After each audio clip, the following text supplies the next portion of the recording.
Look up in the sky. It's a bird. It's a plane. It's Superman. This is Dan Jurgen. This is Jason J. Lewis, the voice of Superman on Justice League Action. This is Mark Wade, writer of Superman Birthright. And you're listening to The Krypton Report.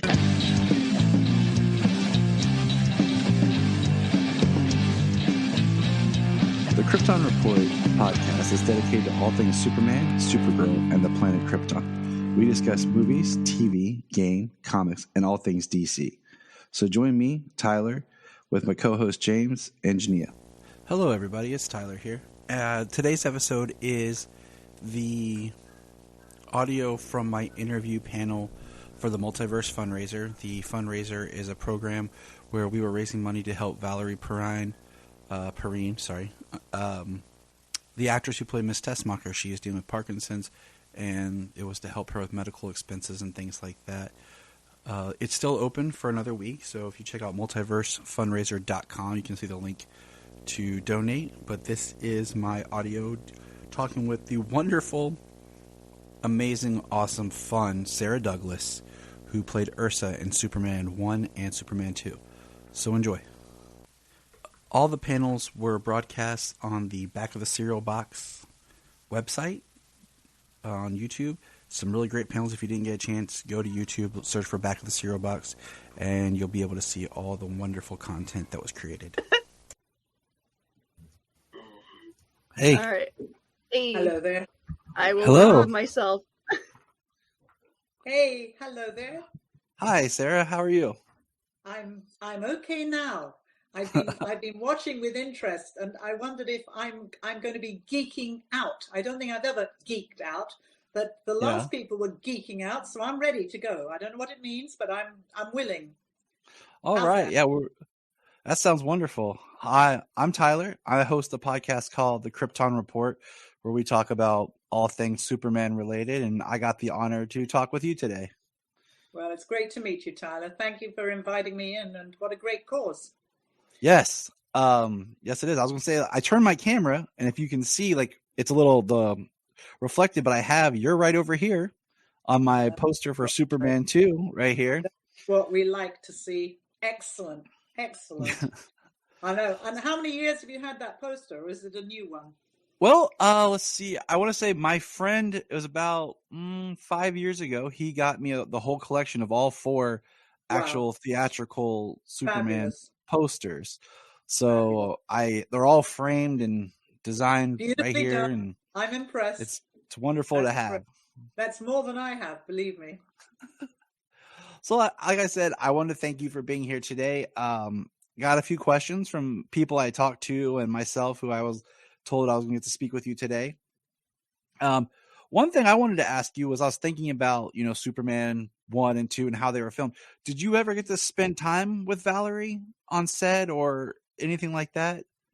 Not you're absolutely right in that we basically were with kind of ships in the night, but of course we spent a little bit of time. It wasn't until the actual junket, the press junket, the traveling around, that I really got to know her, and that was a long time ago. Her scenes obviously were quite different, but because there was so much hanging around, as you know, I mean, it was endless. Sadly, no, I didn't, and I obviously didn't get to work with her. But what happened was, I mean, you've got to remember, this was a many months, because we were shooting Superman 1 and Superman 2 together, which we knew about. But we had started really shooting Superman 2 first, and that went on for many weeks until somebody up there, executive-wise, said, wait a minute, guys, we need to get 1 completed, which of course was a lot of Valerie, before we continue with 2. So I was put on hold, or what is wonderfully called pay or play. And I waited to play. I didn't play, but they paid me, which was one of the best summers I've ever had. And then I came back. But it was during the subsequent press junkets that I really got to know Valerie. And then, of course, over the years, and in the latter years, because we were both in LA, I first, probably back in the early 80s, which was I think we shot around about, what was it, 77, 78, 79. I mean, it was when we were shooting. It was in the early 80s that I ran into her. Well, actually, I ran into her. She had two enormous Great Danes, and I ran into them walking up on Mulholland Drive with my dog, and our dogs encountered each other. And my German Shepherd and her Great Danes had a few things to say to each other. But then coming rushing along behind them was the delightful and divine Valerie, and that we reconnected at that point. And I was able to visit with her. I was in LA just before Christmas, and was able to go over and visit with her, which I do whenever the opportunity arises, because she needs all of our support. And she was brilliant, and still has a smile on her face and the makeup on, and just coping with the everyday business of not being well. Just that's all there is to say. But she's brilliant. She's a wonderful human being and deserves all of this attention. And of course, that wonderful documentary that Stacey did. Have you spoken with Stacey? Has somebody spoken with Stacey?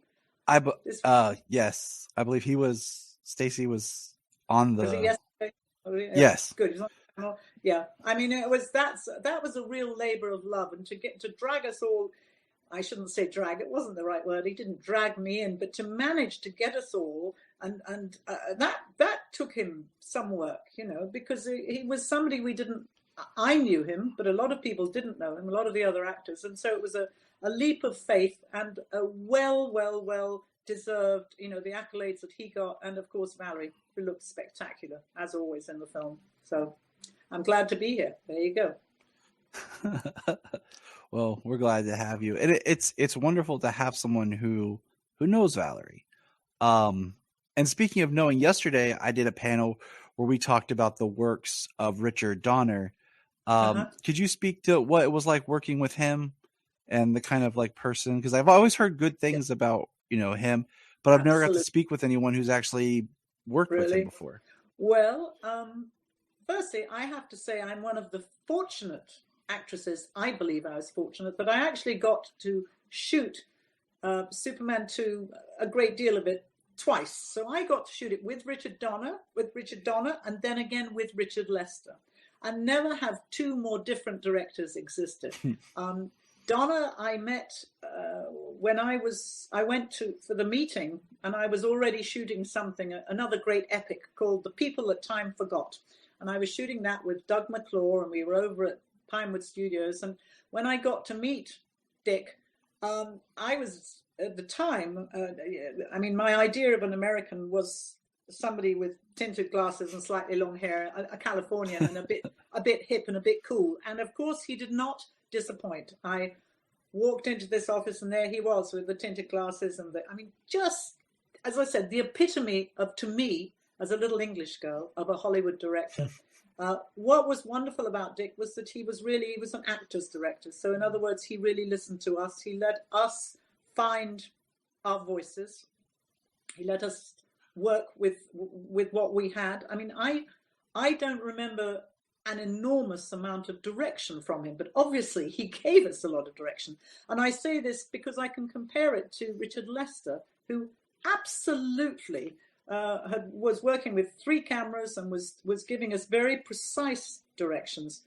Now, I have to be honest and tell you that it actually worked better for me working with Richard Lester, because dear old Dick would give you the idea that, not that you had all the time in the world, but he let you explore the character, explore the scene. And for me, that could go on for weeks, exploring, if I wasn't curbed. Richard Lester, of course, came in and said, right, you're going to do this. You're going to do this. You're going to hit the piece of wood, and you're going to flip the manhole cover, and you're going to catch it. And you're going to do, he was very, very, very precise with what he wanted. And consequently, because I wouldn't say I was terrified of Richard Lester, but I found him, it was like a very scary schoolmaster. Whereas Dick was just somebody you wanted to hang out with. And consequently, I think everybody did hang out with him. Certainly the rest of the cast spent a lot of time with him, because we have to remember, they were on location. I lived in London. So every evening I went home. They all were on location. They all had wonderful expense accounts and nice places to stay in London. And consequently, I think there was a lot of after hours partying that went on. That's all I'm going to say. But we were, at that time, enjoying ourselves. No, he was great. Now, he was great. Yeah. Go on. You mentioned him being an actor's director. Do you feel that Lester was maybe more of like a technical director? The way you were talking about his directing, like he didn't focus as much on character as much as this shot, this timing. I mean, that was my impression of him. Certainly for me, you know, he very specifically instructed me, directed me, and told me exactly where to go. And he said it in such a way that I had no doubt that I could do it, because what he was asking often was quite difficult. You know, I remind people that Christopher Reeve came into the job and came in doing terrific weightlifting, exercise, getting himself in shape, getting himself ready. I just arrived on the first day. There weren't gyms in London. There was nowhere to go. I mean, the first gym that I went to in London, all it had was a stationary bike and a jacuzzi. You know, it didn't exist in the 70s. It's very much an American thing.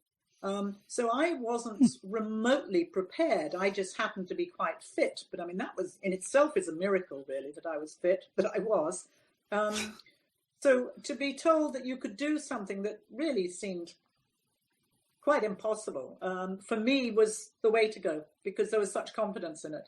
But of course, right from the beginning, right from the first weeks of shooting with Dear Dick, you know, we're talking about somebody that said, okay, you know, I remember him saying, you go up to that windowsill, you're going to stand on the windowsill, and then you're going to jump off and you're going to fly. And I can remember thinking, ooh, you know, it's all very well. I'd never been, you know, this, and it was an enormous set. It was the Bond set. It was the largest soundstage at the time, certainly in Europe, and it was vast. And you know, you've got to have terrific faith in your director, in your obviously the stunt people who advised you, but the technical crew, to just jump off, which is what we did daily. We just jumped off that windowsill and off we went, you know, flying through the air. But it was he was great. But I didn't get to know him as well as Margot Kidder and Chris and all of them did, because I didn't have those wonderful after-hour get-togethers that they all did. You know, it was, I mean, it goes without saying, and they all continued their friendships when they went back to LA, whereas I stayed in London. So I didn't know him anything like as well as all of they did, which is why, of course, when it came around to him no longer shooting Superman 2, most of the cast, well, all of the cast were absolutely up in arms, and they were furious about it, and they were very vocal about it. And I don't think that you all, the fans, knew for a long time that it had been reshot and redone by Lester. I'm right about that, aren't I? When it first came out. I believe, you know, it's hard to tell. Like, I've done a lot of reading and research, you know, at the time when the second one, I wasn't born yet. So yeah, it is. But I mean, it was. You know, the others were very, very vocal, which is also, I think, how I came to be the person that did all the publicity for Superman 2. I did the world tour, so I alone went off around the world. I mean, literally around the world over a period of 9 months, because of they opened Superman 2 in a completely different way. Warner's did. So they opened it. Australia, was it Australia first, something like that? Yes, and sort of New Zealand, Australia, and then it slowly but sure England, then America wasn't until quite a few months later, the following summer. So I was going all over the place opening it, and it had been open there, then we'd go again. Nowadays they open, I think, in literally 2 regions, don't they? It's sort of all of Asia and then all of Europe or all of the Americas. Back then we were doing a country at a time. So I went off, and part of the Warner Brothers decision making was definitely was based on the fact that I didn't have a lot of stories to tell about Dick Donner, Dick Lester, how upset I was. I know that Chris was very, very vocal, as was Margot, about about how upset they were that he had been basically let go. I didn't really understand it. I was out of all of that. I was just asked to do the publicity tour. I was completely set up by Warner Brothers in that they said I was to go and meet a couple of executives over in some fancy hotel in the West End of London, and I was to go in and to talk about doing the tour. And when I entered this room, there were probably 15, 18 people around a big table, and they turned out to all be the different heads of the different regions. And from Japan to South Africa to Australia to France, they all had questions for me. And of course, back then you had to be, Australia was quite chauvinistic. Their remarks were quite different from anything I was used to, compared with Japan, where I was to go to after Australia, who were very, very respectful, and you had to be very careful what you said and very polite what you said. And for instance, in Japan, they edited the scene where I kicked the astronauts between the legs, she said politely. That scene, that was edited out because the Japanese didn't like that, to see a woman doing that to a man, sort of stuff. Interesting. So I was put through a sort of a test. Well, it was a test to see how I could handle this sort of quick fire remarks and, the different sorts of remarks. And certainly in South Africa, because apartheid was going on and everything was, they had a different approach to things there. They needed to be sure that I was going to say the right things, and consequently, I did say the right things in that meeting. And from there, I was then set up to do all the publicity. So, obviously, Christopher and Margaret, they went to, we went to Washington and they went to Paris, but the worldwide tour was me. And in fact, Terry Stamp said, you'll do it once. He said, you'll never do it again. And it's true. It was a killer. But, I was 28, 29, something like that. And the world was my oyster. Plus, everything was first class. It was very exciting. Lots and lots and lots of bars of soap and lots of ashtrays I sold and lots of towels. It was you kind of getting back for living in London while everyone was on location, getting to have fun. You're like, it's my turn to be on location. And I certainly made up for it, believe me. Yeah. What was the kind of dynamic and friendship that did you build with between Jack and Terrence and yourself, being the, most all your scenes are together? The three of you there again, you've got two of the most different human beings. Terry had just come from his experiences. He'd been living in India in an ashram for I don't want to get the quote right. I don't want to get this wrong. Whether 7 years or 9 years, but he'd been away for many, many years, living a very different sort of life in an ashram. And he returned to England to do this film. And he tells lots of funny stories about how they found him in a monastery somewhere and got in contact with him. So he was, without doubt, was very, certainly when we started shooting Superman 1 and 2 at the beginning, was very, very quiet, very peaceful, very spiritual. Jack was Jack. Jack was very full of all the wonderful Jack stories that we've all known. He also made it perfectly clear that nobody messed with our Jack. And he delighted in the fact that he had a bit of a reputation, which I can honestly say he still has now. And having just spent some time with him just just before Christmas again, he's a very dear friend of mine. And he is the one person in the world that I know that if ever I was in any trouble, or if you were to say anything to me tonight that I wasn't pleased about, and I told Jack, he'd know somebody in your neighborhood that would come and have a word with you. Let's put it like that. That's he awesome. Was great. He's like a big brother. He's great to have on your side. But Terry was, I can remember being fascinated with him because he wore he'd got beads, things around his neck, and he drank mint tea. I'd never met anybody who drank mint tea. But of course, the marvelous thing about him was his stillness. And I'm very fidgety, as you can see. I'm just, I'm never still. And he definitely brought a stillness to our trio. He was able to Well, he was the one, although he doesn't remember it. He was the one that suggested. He one day, right at the very beginning, he said, we are basically aliens. We are different from these Earthlings. We need to find a way to show that we're a little bit different. And it was his suggestion that we moved in a sort of we had a coordinated move. We sort of moved with a fluidity. Now, how we did that, I mean, I look at it now and I go, bloody hell, it's pretty neat, because we just moved smoothly together. We did everything in that sort of wonderful unison. Having said that, he was very naughty. He has, and I think it's common knowledge, has probably had relationships with some of the most beautiful women in the world. And just before we started shooting any sequence, he would come up with a new name. Julie Christie, Julie Shrimpton, all these wonderful names that I was like, whoa. And then he would start to tell you, and then they'd go action, and they'd go, no, what's the rest of the story? He loved winding us up. Jack, meanwhile, had his own sort of stories, which were pretty much the same sort of stories, but with a whole different sort of bent to them. So I had the best time with those guys, and continue to do so, which is wonderful, because we're talking before you were born, as you just kindly told me. Thank you very much. I'll just have a sip more of my Coca-Cola. Hey, that's the best. Yeah, I tell you. So yeah, it was a good time.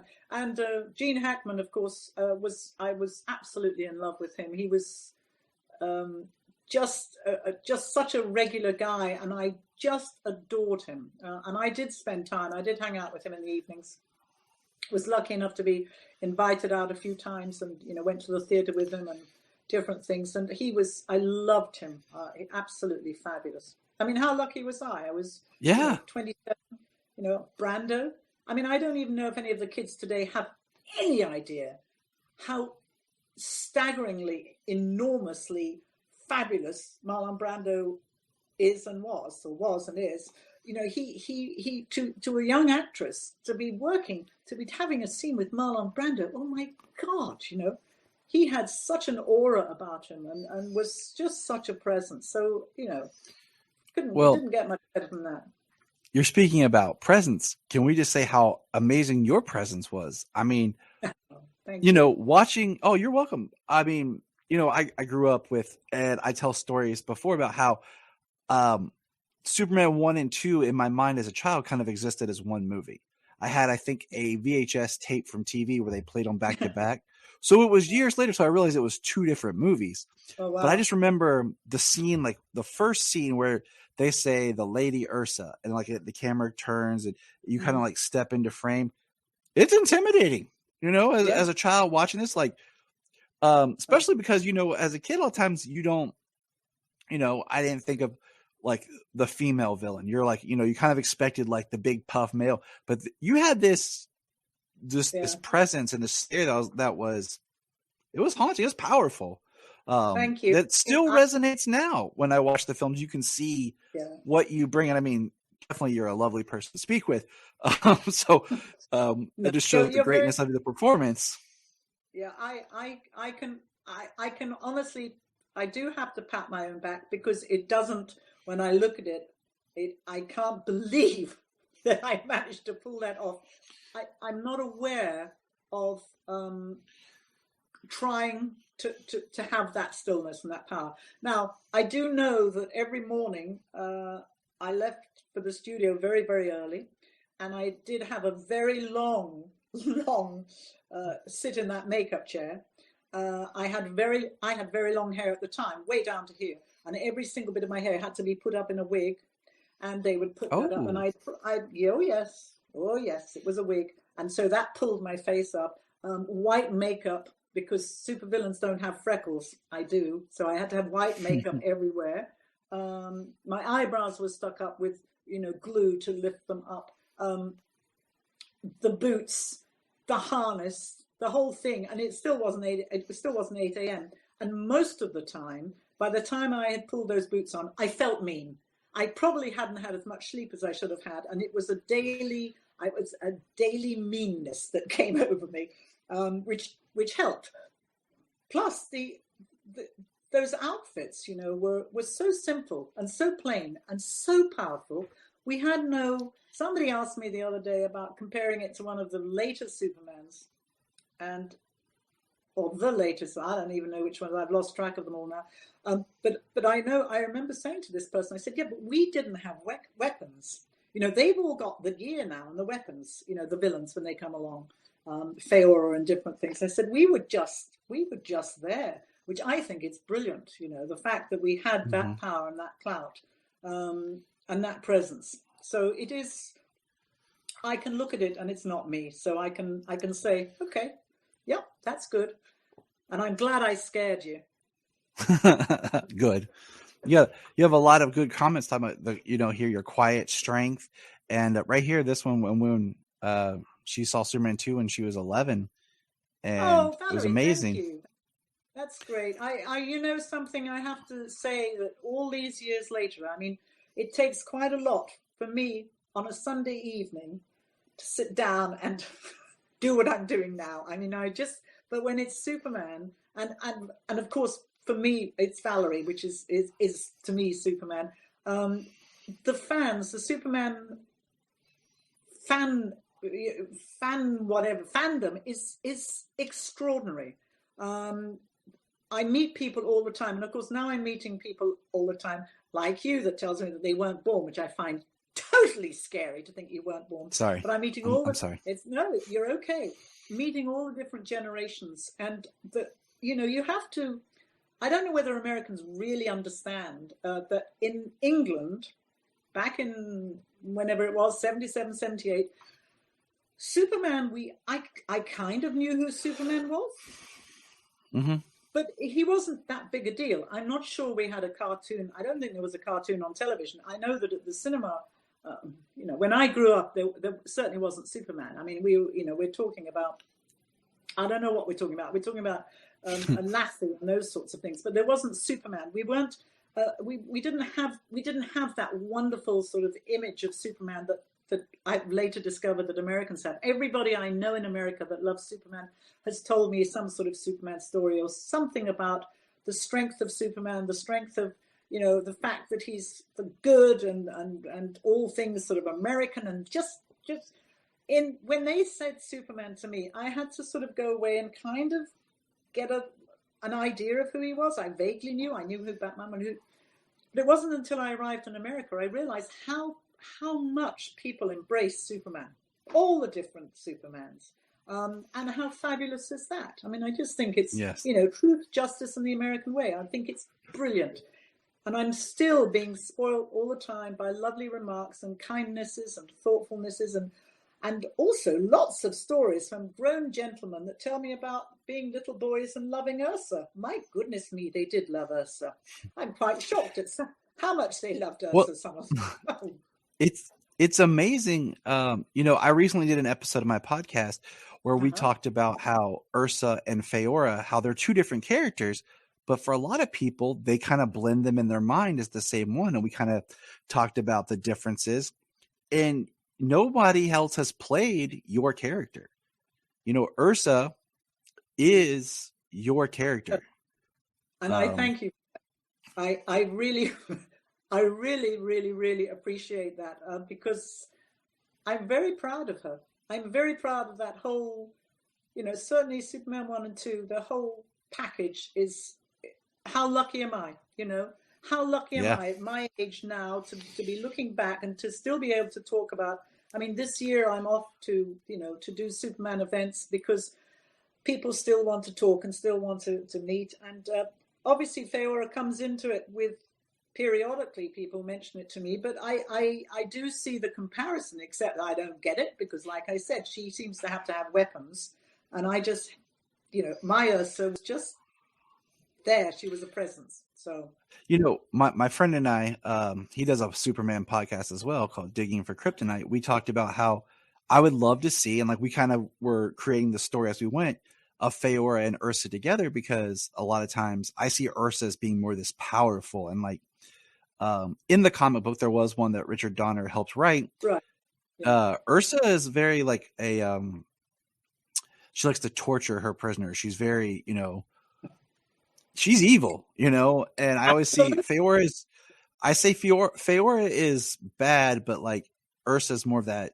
She's like the enforcer, and I would love to see that dynamic of like just two, you know, BA female Kryptonians instead of always separating the two. Let's have them together.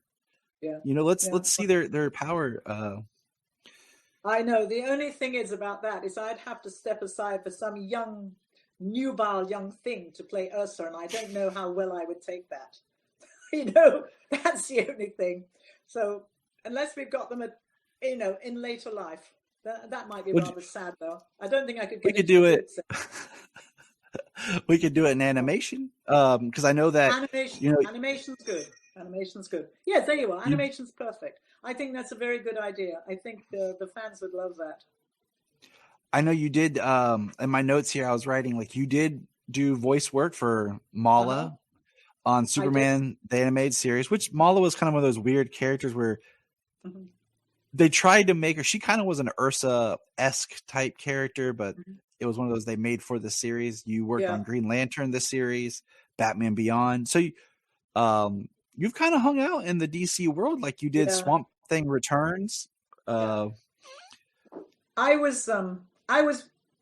Oh, I've got a phone going here. So excuse me. Oh no, you're fine. This person off. There we are. I was very. I was disappointed with Green Lantern because I was really. I knew where the story was going with my character, and it was very exciting.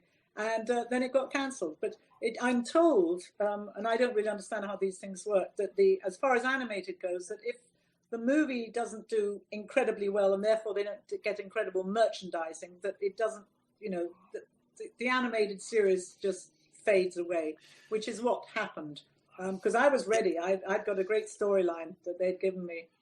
Anyway, there you go. And as far it was a really great cartoon. Like I discovered it and watched it with my son. Like it was one of those things I had after he was born. We watched together. Like I had the set, and I wish it had continued because it was very fresh feeling. Yeah, it was a story that hadn't been told. Yeah, I don't know so much about the technical side of things, but I do know that at the time they were very excited by the animation because they were doing something quite different that they told, you know, they said would be, you know, that people would love, and it would be the first time it had been seen. You know, there was a great excitement around it. But anyway, and the other Superman, that character, what was the Superman cartoon animation called? It was, The Adventures of Superman. It was Mala. Yeah, and I remember thinking how wonderful I'd got that tiny waist. It's always a surprise afterwards to see the way. I thought, oh, okay, I can take that. Yeah, it's now that I've come back and I'm in England. You know, I don't have access so much to the, you know, to all of the animations, to all of the voices, and you know, they haven't. It isn't happening in England. You know. I know we can do them transatlantically and everything else and in a little studio, but I mean, I loved going into the studio in Burbank and wherever, and getting together with the other actors, you know, and doing boof and boof and boof and all of that. So it was great fun. It's great fun. Certainly better than having to learn my lines. That's for sure. Just getting to read it. Anything to learn stuff. What was it like coming back and doing your part in Supergirl? Kind of stepping back into a live action super world. Yeah, everybody knows that I was very disappointed because they'd asked me, something else had come up a couple of years before, which I wasn't able to do because I was working.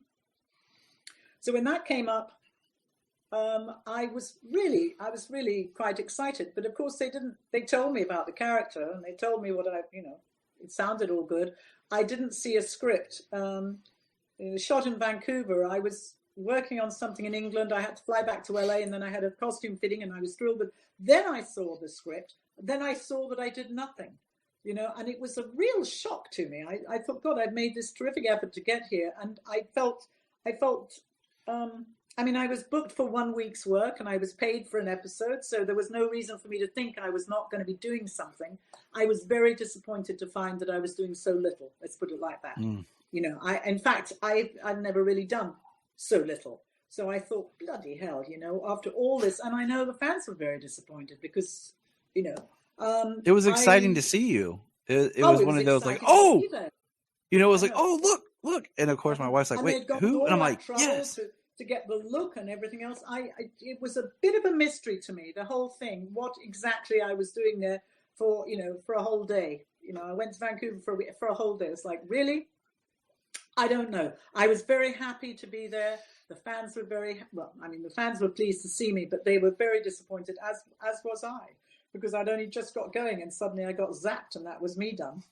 But hey, you know, I'll take anything. Now what do I have to work on? There's something they keep saying, oh, that's it, there's a Star Trek, whatever there's a couple of things that they keep saying, you've got to get into that. And I said, well, I'm here, I'm willing, I'm able, you know, there's only so much we can do. And I think it's down to people making these things that are old fans from way back, you know, that Superman fans, because I go onto a show and they go, oh God, I really wanted to meet you because you say, okay, fine. That's absolutely fine. Anything that gets me a little bit of extra work is fine by me. But Supergirl was a disappointment to me because of the lack of opportunity. I was just getting going. Having said that, the set was they worked so damn quickly. I mean, I worked quickly anyway on obviously lots of TV shows we go that quickly, but it was quite different. I'd never done I've never done. Of course, V was sci-fi, but that was back in the 80s, so it doesn't count. The enormity of the set and the speed that they all worked, and I was slightly in awe of the whole thing. You know, you're on the set.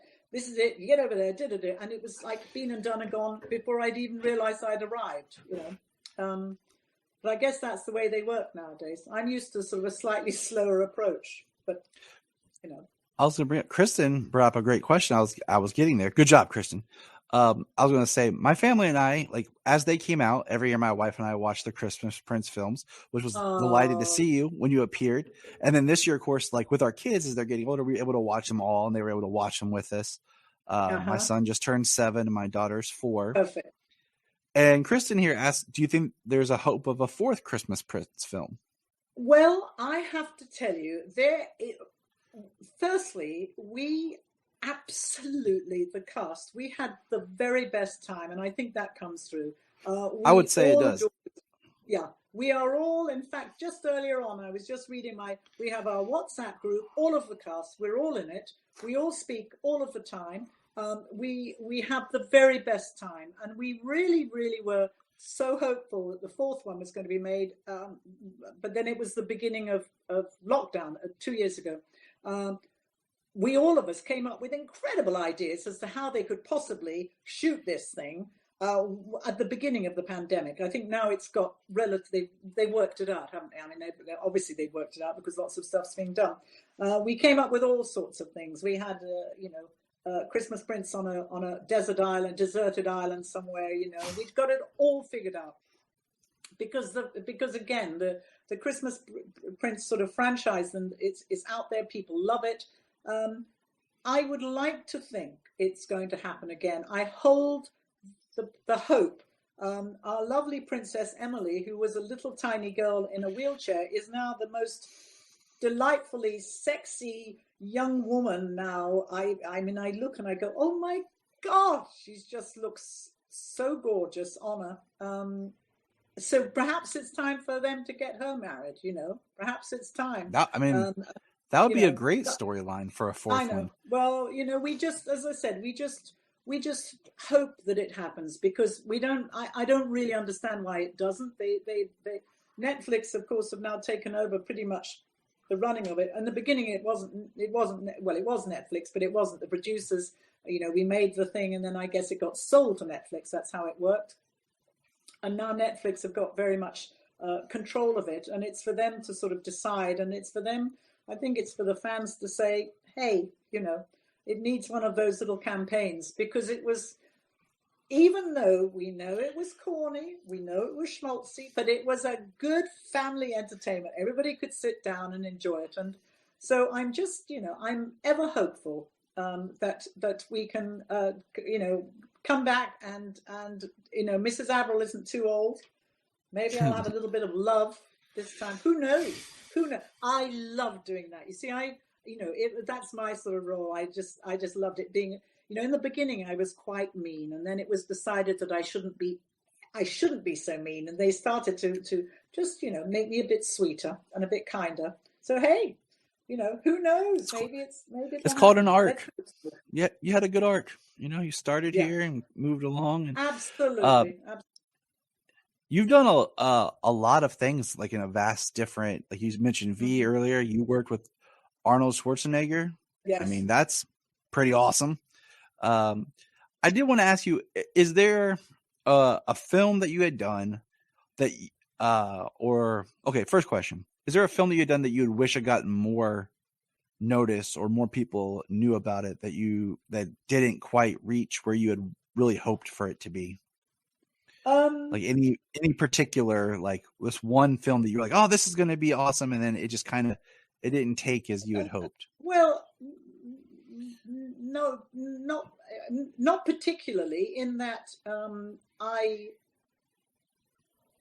there were a couple of things that I did that I really enjoyed doing because I wasn't playing the villain. And before Superman, I was always my famous quote is, I play the nice girl who's a little bit naughty on the side, sort of like Mrs. Averill, definitely a little bit naughty on the side. And then once I started playing, evil bad, I started going down that path, and that was all the work.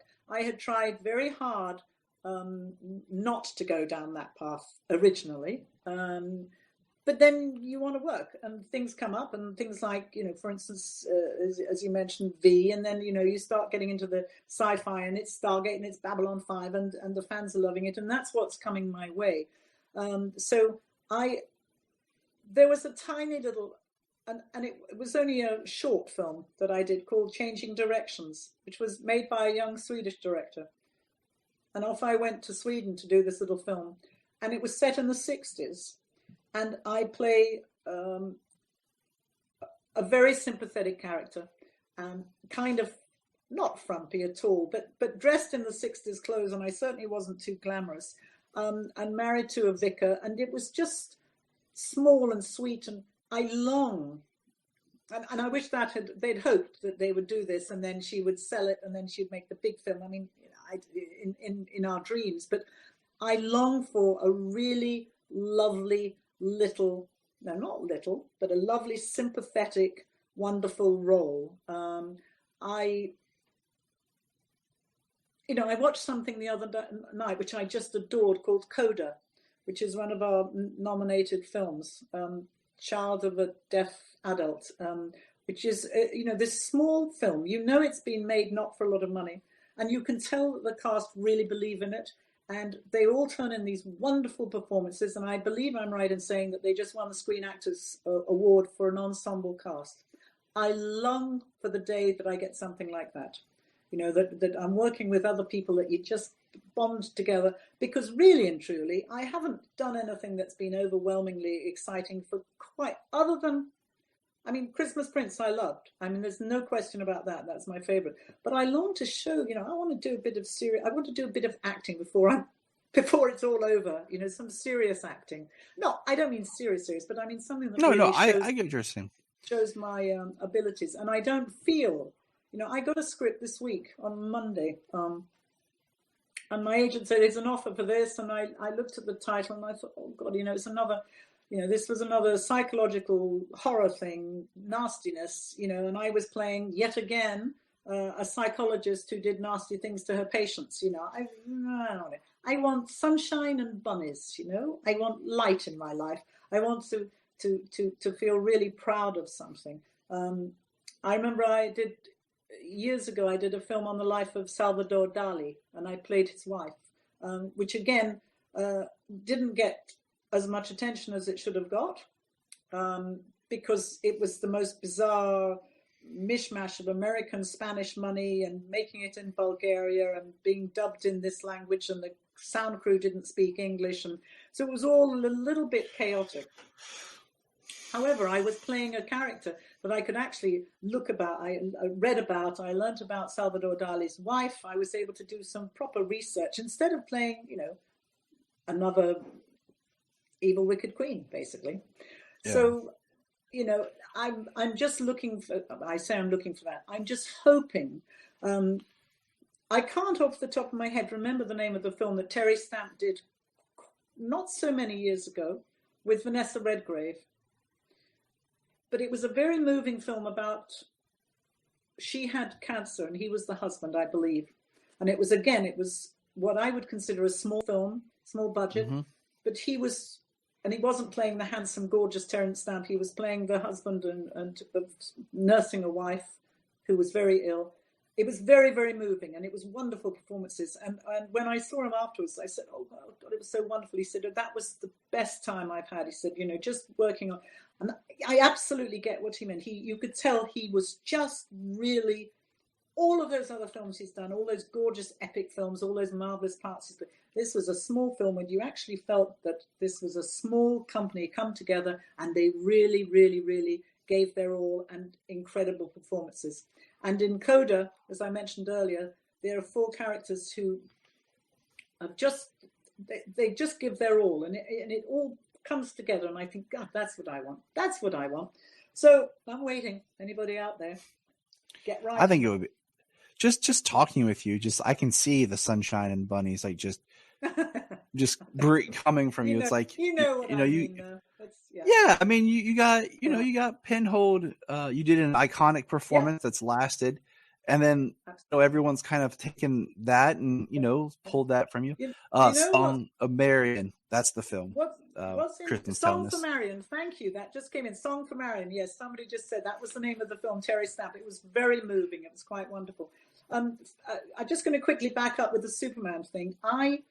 After we finished Superman 1 and 2, I spent about 2 years turning down work because we were trying for me not to play another evil, wicked queen type role or another sci-fi role. So for 2 years, I wasn't doing that. I kept my hair very long, which, as I pointed out, I was wearing a wig, so that I wouldn't get typecast as that girl, which of course now in retrospect, maybe it's not retrospect, but it would be different now if I was doing that today, because really and truly you're a commodity, and if you're going to make it, I mean, this is not Meryl Streep or any of the great actors. This is the Sarah Douglases. This is us that have got an opportunity and we're grabbing it and we're running with it.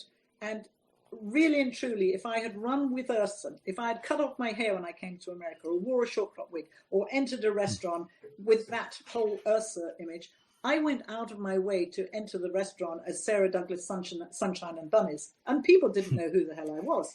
And when I went to meet a director, they were waiting for me to stride in my leather-clad dominatrix role, and da-da-da. And of course, I was going in being terribly keen, and hello, how lovely to meet you, and all very English. And people were delighted to meet me, but they didn't know what the hell to do with me. It threw everybody for a loop. And so now, as I look back over my career, not that I would advise this, but it was the one thing we went out of our way to work on, me not being that person. And consequently, when I arrived in America 2 years after I hadn't really worked, Falcon Crest fell into my lap. 1 episode of a sort of glamorous tough girl, but I was only 1 episode, and then it ended up being episodic, and I ended up being the girl everybody loved to hate. And during that period, V turned up, and then Conan, and then suddenly you're thinking, well, I'm not going to turn down any of these roles because they're coming my way, and that's great. So I did them. But if we had social media, if I was doing it today with social media, my God, the sky would be the limit, wouldn't it?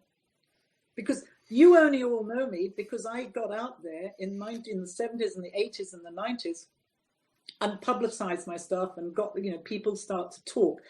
Nowadays, you do it like that. I mean, I've just done it for this, the people on Coda, the young actress, Amelia something, and I apologize, I can't remember her name, an English girl. But she, here I am talking about this young woman who was just fabulous, and I was so impressed with her. That didn't happen back in my day. I got my quote in Variety as the leather-clad dominatrix, and that'll do for me. But not everybody reads Variety, right? You know? Right. So it's a whole different way of presenting now. And as I said, it's like being a commodity. You sort of pitch yourself as a certain way, and you market yourself, and other people market you. This is what you get now. I'm happier down the bottom of my garden, really, but we won't tell anybody that. We have a question. Do you enjoy voice acting by parts? Yes, I there's a different, there's all sorts of, like I said, when I was in the States, in LA, where I've only just left, but I was living there for 20 years, to go into the studio to do voice acting was an absolute joy, because you're sitting with other actors. That is much more fun than doing it on your own in a booth. Although I got involved with a wonderful podcast called Tara Tremendous, which is one of my favorite things that I'm doing at the moment. I've been doing it for the past couple of years now. And it's just me doing my part. So I'm having to imagine everybody else, which is not so easy, but it's a challenge. It's a challenge, and it's a great challenge. Of course, I'm playing a mean person in it, so it's not that much of a stretch, but maybe she'll get sweet one day. I don't know that I will. So I do enjoy it. Voice acting is great, and I love doing audios, and I've always loved doing audios and reading books. And basically I'm really happy just to still be standing at my old age. I'm just really happy that guys like you are interested enough to want to speak to me and to hear about the good old days. Mind you, if I told you about the good old days, I think we'd be taken off the air, so I better not. They were really good old days. Oh my Lord, were they good? Yeah. I was sitting there thinking, I was sitting there thinking about everything you said about and I think I just kind of drafted a story. Here's my pitch for a movie for you. Okay. You play basically two sisters. That the one sister, the sweet Sunshine and Bunny sister, her husband has passed.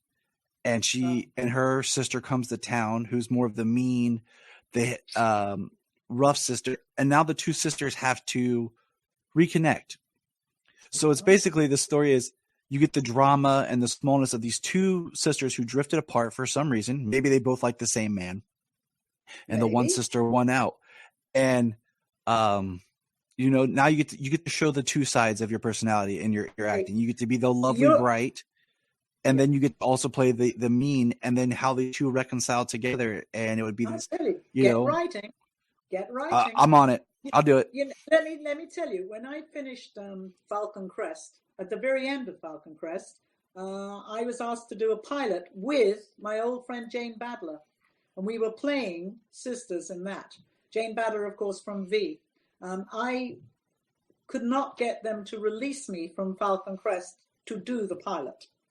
But we were playing twins, which would have been great. I don't know that one of us was good and one of us was evil. I'd like to think that I was the good one, but maybe not. I don't know. I think it. I'll go with it. Yeah. Kelly anyway, here. That's a great idea. Kelly here says we would love to hear about the good old days. So maybe we'll have to do some sort of a podcast later, so we don't get kicked off the air. There you go. Me, you, and Kelly can sit and chat. Oh boy, I tell you, we sat many years ago in Smallville. They had a wonderful event, and Jack and Valerie was there as well. We all flew in from LA, and Jack, I remember we sat at a table, and the mayor and all the dignitaries and everybody around, and of course, we all get together. Valerie's got some good old day stories. Oh boy, does she ever! But we all got together, and we'd had a bit of wine. And we were getting louder and louder, as one does when one's drunk a bit. And of course, we were telling stories, and Jack was telling some of his stories, which are really extraordinary. And Valerie, and I can remember suddenly realizing that the whole room was hushed, because we were all at different tables, as everybody was listening in, as Jack told us the story of two nubile young things that had come to his dressing room, or whatever the hell it was. But when we get together, we have the very best time. And of course, Margot, dear Margot, who's no longer with us, I mean, we had a good time. That's all I can say at this stage. But for any of you that were born then, you know what I'm saying. My friend Ryan here asked, do you have a favorite line from Ursa? Well, I do think "Let's just hold hands" is one that I love. I know that people say, go on, do, oh, Superman. They're always saying, do that one, shout from across the street. But I don't know whether I can tell it. I can tell the story because you'll get it. I was 2, 3, 4, 5 years ago doing a play in the West End. And I went to a coffee bar at 10 o'clock in the morning. And I'm looking very rough, feeling very rough, grabbing a cup of coffee. And the young man in front of me, it's quite common to see people, it was quite common to see people with "Kneel Before Zod," which is a line obviously from Superman. People had a T-shirt on and "Kneel Before Zod." And it became quite the thing for people to have a T-shirt, which I hadn't yet seen, with "Kneel Before Ursa," for those people that loved Ursa and just loved the idea of it. It was a bit of a joke. So this young man went up and got his coffee, and he was quite fey. I remember thinking, and his hands were getting, and he turned around and he had got on his T-shirt, "Kneel Before Ursa." And our eyes connected. And as often happens, you see a moment of perhaps recognition, which it usually isn't, but you just don't know. But I saw that look on his, and I looked down at his T-shirt that said "Kneel Before Ursa," and I said to him, "Go on then." And he looked at me and, of course, was horrified. And he went, "Pervert!" and shot out of the coffee room. And he obviously thought I was some old lady hitting on him. He had no idea that I had played Ursa. And, of course, by the time I put it on Twitter, I think the poor young man was reduced to deep embarrassment somewhere in the east of London somewhere. But it was great. He just said, "Oh, pervert." Oh, that's awesome. My favorite, I'll say my favorite Ursa line, I think, speaks to the character's arrogance, is when she is like, "They need machines to fly." And I'm like, yeah, I always love that. People that write in for autographs, and it's amazing. They all want, what kind of a man are you? What kind of a creature are you? They've all got their favorite lines that they want me to write. And that's fine. I'll write anything. I'll write anything they want. You pay your money, you get whatever you want. I'm hoping to be in this. Well, I'm due to be in the States this year, so I'm hoping to be. I'm going to Smallville again without Jack. I think I'm going without Jack, because last time I don't think they'll let us in. But I think that's in. I want to say that's in June, June or something. And then I'm supposed to be in Knoxville. I've got a couple of places coming up. Actually, I've got 2 or 3 places coming up in the States, so I'll be out there. So anybody that's listening today that can come and say hello, please do. I plan to come and bring the kids this year. Yay! We had planned to go before, but last year we bought a house. And then, of course, the year before that, they didn't have it. So we're planning on this summer, coming to. And that'd be lovely to come, and I'll kneel before. You'll know it's me, because I'll show up and be like, and I'll have my hat and I'll kneel, and you'll be like, it's that guy. Yeah, yeah. I will look forward to meeting you. That will be my pleasure. Kristen here says, "Yeah, go ahead." No, I was just reading what he said without my glasses. She said she stepped off the planet. Yeah, the planet Houston. I know. There's some great lines from that. I'm also fascinated with, people keep saying to me, "Didn't you? God, sorry. Didn't you keep anything from Superman?" And the sadness of all of this is, no. Why would we? Back then, you didn't think of it. So I'm always amazed when I saw my wig come up on eBay not so long ago, except it wasn't my wig. I think it was a stunt girl's wig. And then, there's a couple of boots that are floating around. But they've got a museum there at Smallville. I think they've got quite a few bits and bobs of mine.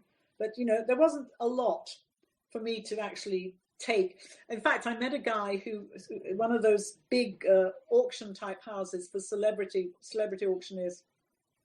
And he said to me a few years ago, he said, didn't Marlon Brando give you anything? And I said, no. He said, are you sure he didn't give you like a bracelet or something? So me, no, I don't think so. And of course, afterwards, somebody said, you silly thing, you could have said he did, and then you could have sold it for an absolute fortune. I thought, that's terrible. But of course, now I'm thinking about it. Hey, who's to say? So if ever you hear me say, you know I'm on hard times, if ever you hear me casually say, well, I've got this little trinket. No, there was. I'll tell you why I say that, because there's a very dear friend of mine, Jim Bowers, who is very good at defending everything that Christopher, his autographs and anything to do with Superman. And one of the things that I discovered years ago, there was a guy going around taking tiny little bits of supposedly Christopher Reeve's cape and putting them in a bit of Perspex and saying that it was Chris's cape, and people were paying good money for these things, and it wasn't at all. It's a hell of a business. It's people are very gullible, and I don't like to see that. So it's always something to be aware of. But I mean, Jim is over at Cape Wonder is very good at authenticizing. That's too big a word for me. But things, and you have to be very careful what you purchase. Don't believe all you see. But I am the real deal. So you've got me for free tonight. And hopefully we'll get some money going for Valerie. Yes, let's see. Oh, it's let's almost see where time we're for me to say goodbye. I know. It's horrible. It makes me sad. Hey, Willow.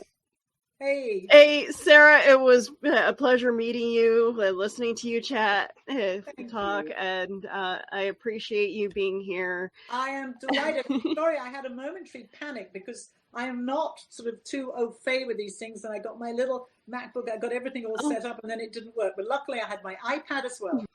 So here you are, in very small, but nevertheless, I watched earlier on all of you. My goodness me, there's fabulous outfits and costumes. That's cosplay, isn't it? Yes. It's just, and tell me something, because I haven't got my glasses on. You don't have a black eye, do you? No. The character that I'm portraying is looks like she's crying. Now so, yeah. Now you've thought it now. Well, I'm relieved. Listen, guys, I wish you all the best. I look forward to meeting you wherever, but it'll happen. I'll be out there. Thank you, Sarah. And thank you, and good luck with your fundraiser here. You're doing a fabulous job, and it's much appreciated, because Valerie is one of the loveliest people on earth, and she needs all the help that we can rally. So thank you. Absolutely. Thank you very much. I'm going to go and have my Sunday supper. All right. Now. Enjoy. Bye. Have a good day. Bye-bye. All right, so we're going to close up here for this panel. We have Lacey Clegg on her in the green room. Tyler, much appreciated. Thank you very much for handling Sarah. Oh, you're welcome. It was a pleasure. Looking for more panels with you.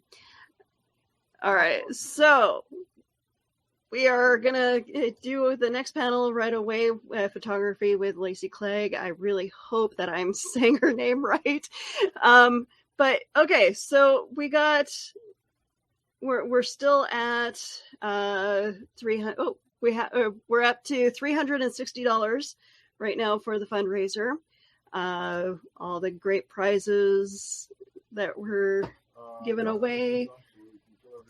And I'll play this little blurb. The Multiverse Fundraiser is a benefit for Oscar-nominated actress Valerie Perrine.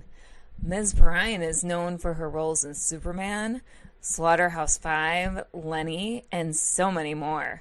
We've teamed up with documentary director Stacey Souther to raise money for Valerie's medical expenses and other needs.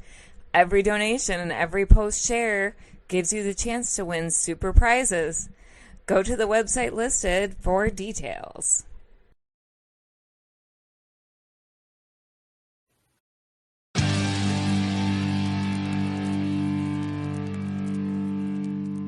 Look up in the sky. Do you like movies? Of course you do. Do you like comic book movies? Of course you do. Well, our Patreon is launched now. It's $1 a month. That's all we ask. $1 a month to hear great content. And right now, one of the biggest things we're doing on our Patreon is movie commentaries. I am a movie person, and I love to talk about movies. So what we're doing is at least 2 movie commentaries a month. You'll hear the wonderful voice of my wife, Jania, more often. and other special shows. Check out our Patreon at kryptonreport.com/Patreon. And all we ask is, hey, $1, it helps us keep the show on. We're not looking to get rich. We just help with the cost of doing this, and it helps a friend out. You loan a friend $1, you probably have $1 lying around the house and change. So check out patreon.com/kryptonreport. Sign up for the $1 a month and send us a message. You can be on the podcast. We can talk about something, anything you want to talk about. You can join us for a movie commentary if you want. So check it out. And if you want to have a good time, keep listening to the Krypton Report. If you're enjoying this podcast, here's some of our favorite podcasts to check out. Digging for Kryptonite, The Aspiring Kryptonian, Superman the Animated Podcast, The Last Sons of Krypton, The Geek of Steel, The All-Star Superfan Podcast, It All Comes Back to Superman, and Superboy Legacy, Supergirl Radio, and of course, always hold on to Smallville. Check all those out, enjoy those supercasts, and remember, keep listening. The Krypton Report is a Tears production. We thank you for listening and enjoying, and please support us on our Patreon account, our TeePublic store, and check out our social media. Always remember to look up in the sky.